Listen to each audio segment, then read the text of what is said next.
Beaucoup de personnes vivent comme si tout ce qui existe se limite à ce qu'elles font touche indie ou explique. Elles avancent, travaillent, rêvent, planifient, sans réaliser qu'autour d'elles se déroule une activité invisible, constante, organisée.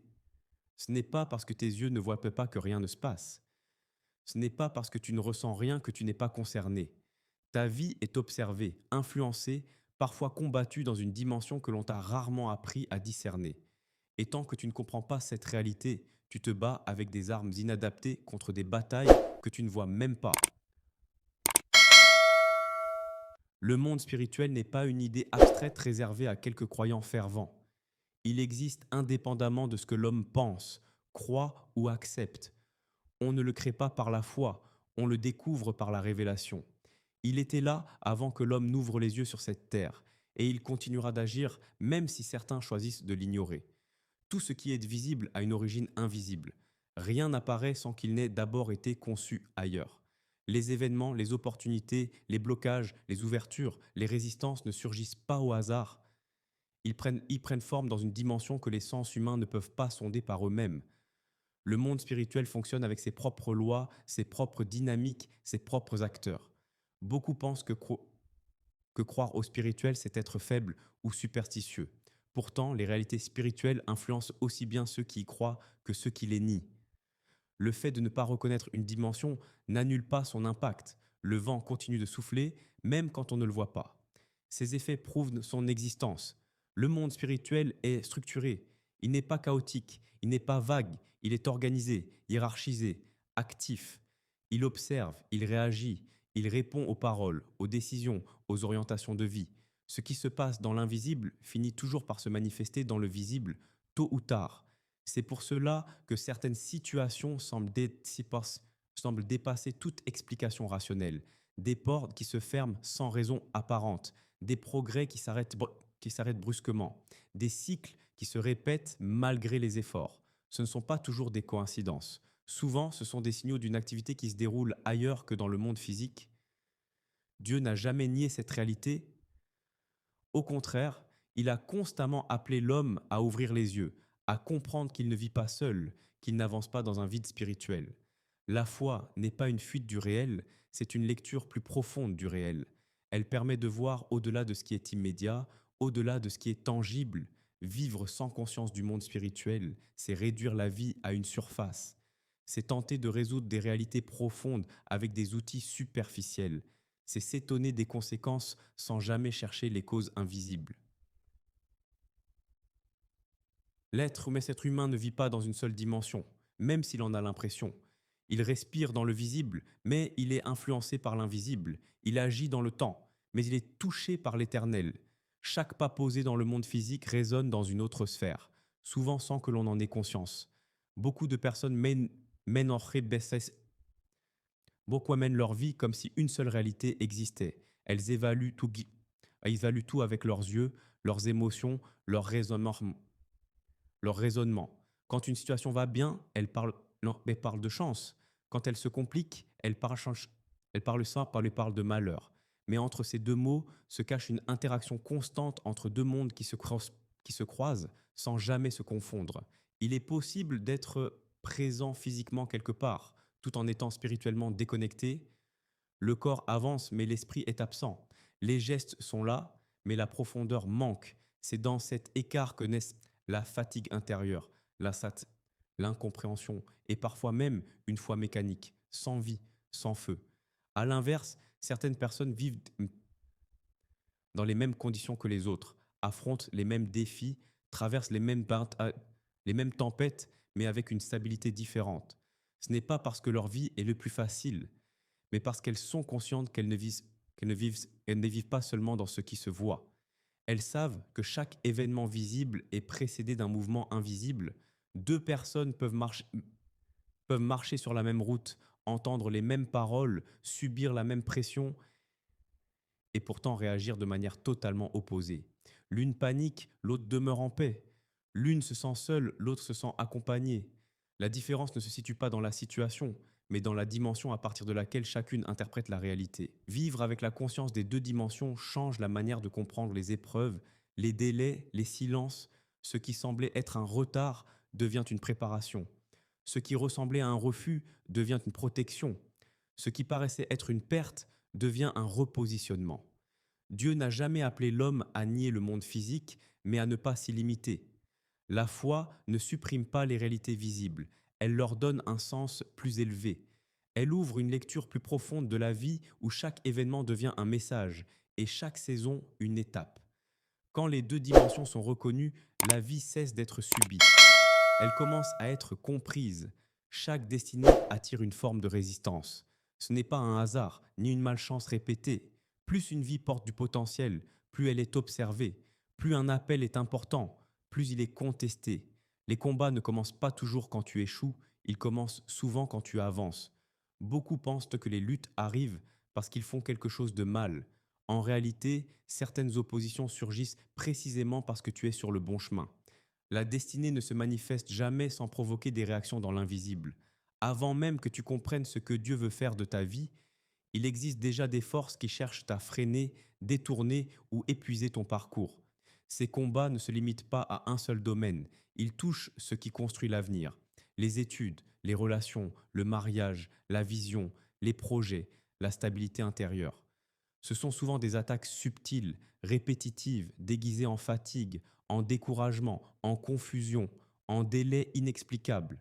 Rien de spectaculaire mais suffisamment constant pour user l'âme. Le piège est de croire que tout se joue au niveau humain. Alors on lutte contre des personnes, contre des circonstances, contre soi-même. On s'épuise dans des débats inutiles, dans des conflits visibles, pendant que la véritable source du combat reste intacte. C'est ainsi que beaucoup abandonnent, non par manque de capacité, mais par manque de discernement. La destinée n'est pas seulement ce que tu feras un jour, c'est aussi ce que tu représentes aujourd'hui, ta manière de penser, de croire, de résister, de te relever. Chaque étape de ta vie est testée avant d'être élargie. Chaque niveau est éprouvé avant d'être confirmé. Les combats sont des filtres. Ils révèlent ce qui est solide et ce qui est fragile. Dieu permet parfois ces résistances non pour te détruire, mais pour te former. Il y a des forces que tu ne pourrais jamais affronter sans d'abord être fortifié intérieurement. Il y a des hauteurs que tu ne pourrais pas porter sans avoir été préparé dans le secret. La pression révèle la capacité réelle d'une destinée. Quand tu comprends que ta vie est l'objet d'un combat invisible, tu changes d'attitude. Tu arrêtes de te victimiser. Tu arrêtes de tout prendre personnellement. Tu comprends que certaines batailles ne sont pas contre des hommes, mais contre des influences qui cherchent à t'empêcher d'atteindre ce pourquoi tu as été appelé. La destinée n'est jamais attaquée par hasard. Elle est attaquée parce qu'elle dérange, parce qu'elle éclaire, parce qu'elle annonce quelque chose de plus grand que le présent. Et tant que tu ignores cette réalité, tu combats au mauvais niveau. Il arrive un moment dans la vie où l'effort humain atteint sa limite. Tu as réfléchi, analysé, planifié, tu as donné le meilleur de ton intelligence, de ton énergie, de ta volonté. Et pourtant, quelque chose ne bouge pas. Les résultats ne correspondent pas aux efforts. Les portes restent fermées malgré la persévérance. C'est souvent à cet instant précis que beaucoup se découragent, pensant qu'ils ont échoué, alors qu'en réalité, ils ont simplement atteint la frontière du naturel. Le naturel a ses capacités, mais aussi ses plafonds. Il peut expliquer certaines choses, résoudre certains problèmes, mais il ne peut pas tout porter. Quand une situation persiste malgré tous les moyens humains employés, ce n'est pas toujours un manque de compétences. Parfois, c'est un appel à changer de dimension, à arrêter de lutter uniquement avec ce qui est visible. Beaucoup s'acharnent à réparer extérieurement ce qui a une racine plus profonde. Ils changent d'environnement, de stratégie, de relation, sans jamais toucher à la source réelle du blocage. Alors ils recommencent ailleurs les mêmes cycles avec les mêmes frustrations. Le problème n'était pas l'endroit ni les personnes, mais le niveau auquel le combat était mené. Le naturel est confortable parce qu'il est contrôlable. On peut le mesurer, le prévoir, l'organiser.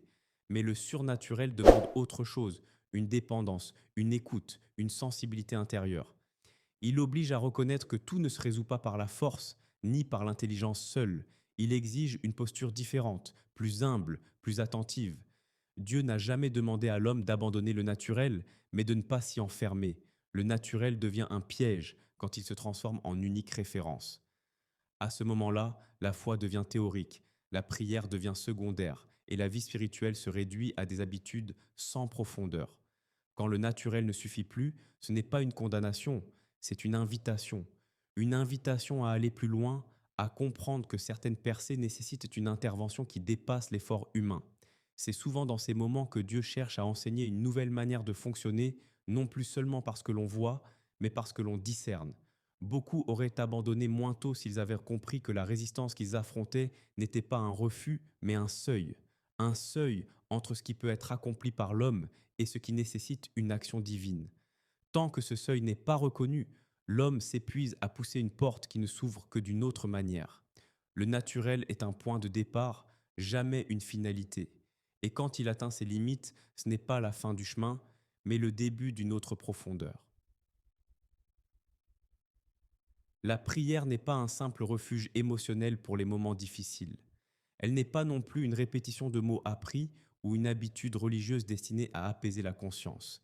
La prière est un acte spirituel qui provoque des mouvements réels dans une dimension invisible. Quand une personne prie, quelque chose se met en marche, même si rien ne change immédiatement à la surface. Beaucoup prient en regardant uniquement ce qui se passe autour d'eux. Ils évaluent l'efficacité de la prière à partir des résultats visibles. Mais la prière commence toujours son œuvre ailleurs avant de produire un effet ici. Ce décalage est souvent la raison pour laquelle certains abandonnent trop tôt, pensant que rien ne se passe, alors que l'essentiel est déjà en mouvement. Prier, c'est entrer dans une interaction, ce n'est pas un monologue, c'est un échange. Chaque parole prononcée avec foi transporte une intention, une direction, une autorité, elle traverse les limites du visible et agit dans une sphère où les décisions précèdent les manifestations. La prière ne contourne pas les réalités spirituelles, elle les confronte. Il existe des situations qui ne cèdent ni à l'intelligence, ni à la stratégie, ni à l'effort humain. Elles résistent parce qu'elles sont soutenues par des forces qui ne réagissent pas au naturel. La prière devient alors le langage approprié pour atteindre ce qui ne peut être touché autrement. Elle parle là où les actions humaines se heurtent à un mur. Quand quelqu'un prie, il ne fait pas qu'exprimer un besoin. Il prend position. Il affirme qu'il ne se limite pas à ce qu'il voit. Il reconnaît qu'il existe une autorité supérieure capable d'intervenir là où l'homme est impuissant. La prière redéfinit l'équilibre des forces, même si cela reste invisible aux yeux humains. C'est pour cela que la prière sincère dérange. Elle n'est jamais neutre. Elle déclenche des résistances, mais aussi des interventions.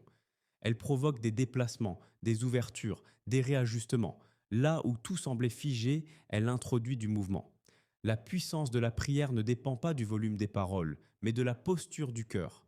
Une prière authentique, même simple, peut produire plus d'impact qu'un long discours vide. Ce n'est pas la longueur qui compte, mais la connexion.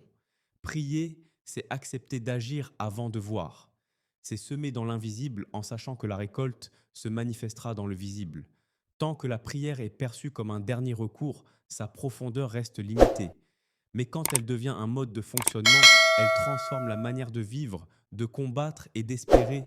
Dieu n'a jamais envoyé l'homme dans le combat sans le préparer. Il n'a jamais révélé l'existence d'un monde spirituel sans fournir les moyens d'y faire face. Si le croyant est parfois vaincu, ce n'est pas par manque d'armes, mais souvent par ignorance de celles qu'il possède déjà. Beaucoup vivent désarmés non parce qu'ils sont faibles, mais parce qu'ils ne savent pas ce qui leur a été confié. Les armes spirituelles ne ressemblent pas aux outils humains. Elles ne fonctionnent elles ne fonctionnent ni par la force physique, ni par la domination visible, ni par la manipulation. Elles agissent à un autre niveau. Elles touchent les causes plutôt que les symptômes. Là où le naturel s'épuise, elles percent. Là où la logique se bloque, elles ouvrent. La première arme du croyant est la vérité. Elle éclaire ce qui était confus, expose ce qui était caché et empêche les mensonges de s'installer durablement. Beaucoup de défaites commencent par une mauvaise perception de la réalité. Quand la vérité est absente, la peur, le doute et la confusion prennent le contrôle. Mais quand la vérité est reconnue, elle redonne une position stable intérieurement. La foi est une autre arme essentielle. Elle n'est pas une émotion passagère ni un optimisme forcé. Elle est une confiance active qui permet d'agir même quand les circonstances ne confirment rien. La foi permet de rester debout dans l'invisible avant même que le visible ne change. Elle maintient l'orientation quand tout pousse à l'abandon. Il y a aussi l'autorité spirituelle. Le croyant n'est pas appelé à subir passivement les influences invisibles. Il lui est donné la capacité de résister, de refuser, de poser des limites. Cette autorité ne vient pas de la personnalité, mais de la position spirituelle. Elle s'exerce par des paroles alignées, par des décisions fermes, par une posture intérieure claire. La prière, combinée à la persévérance, devient une arme offensive. Elle ne sert pas seulement à demander, mais à tenir, à insister, à maintenir une pression spirituelle constante. Certaines situations ne cèdent pas immédiatement, non parce que la prière est inefficace, mais parce que le combat exige une continuité. Enfin, la consécration protège ce que les autres armes activent. Une vie divisée affaiblit l'impact spirituel. Une vie alignée renforce chaque action. Ce n'est pas une perfection extérieure qui est demandée, mais une cohérence intérieure. Quand le cœur est aligné, les armes fonctionnent pleinement. Le croyant qui ignore ses armes vit sur la défensive. Celui qui les comprend avance avec discernement. Il ne combat pas tout, il choisit ses batailles. Il ne réagit pas à chaque attaque, il se positionne. Et dans ce positionnement, il découvre que le combat n'est pas une fatalité, mais un espace où Dieu révèle sa puissance à travers des vies conscientes et préparées. Dans la vie chrétienne, certaines expériences marquent un avant et un après. Parmi celles-ci, il existe une rencontre spirituelle capable de transformer entièrement une existence. La rencontre avec Dieu dans sa puissance, son amour et sa vérité. Cette rencontre n'est pas simplement un événement émotionnel, c'est un tournant qui change la perception, la destinée et la marche avec Dieu. La rencontre qui transforme tout commence souvent par un moment de recherche sincère. Celui qui désire plus de Dieu, plus de paix intérieure ou plus de direction dans sa vie se trouve face à une opportunité divine. Dieu ne force jamais sa présence, mais il se révèle à ceux qui le cherchent avec un cœur humble et ouvert. C'est dans cette ouverture que la transformation commence. Les doutes, les peurs et les blessures commencent à perdre leur emprise et la lumière divine commence à éclairer le chemin. Ensuite, cette rencontre transforme la vision de soi et du monde. Ceux qui l'expérimentent comprennent qu'ils ne sont pas seuls, qu'ils sont aimés et appelés à accomplir une mission spécifique. Les épreuves passées prennent un sens nouveau. Elles deviennent des étapes nécessaires pour préparer le cœur à recevoir pleinement cette transformation. Les cicatrices deviennent des témoignages et chaque difficulté vécue prend une dimension spirituelle plus profonde. Une rencontre avec Dieu transforme également les relations et les choix. La personne qui vit cette expérience commence à agir avec sagesse, discernement et compassion. Les priorités changent, les valeurs spirituelles prennent le pas sur les désirs éphémères et la vie devient un reflet de la présence divine. Les anciennes habitudes destructrices perdent leur attrait et la paix intérieure devient la nouvelle norme. Enfin, cette rencontre ouvre la porte à un impact durable dans la vie des autres. La transformation personnelle devient un témoignage vivant, inspirant ceux qui observent et touchant ceux qui cherchent. La foi n'est plus seulement une conviction personnelle, mais une force capable de changer des familles, des communautés et même des nations. Ceux qui vivent cette rencontre comprennent que la vraie puissance réside dans la relation avec Dieu et dans l'obéissance à sa voix.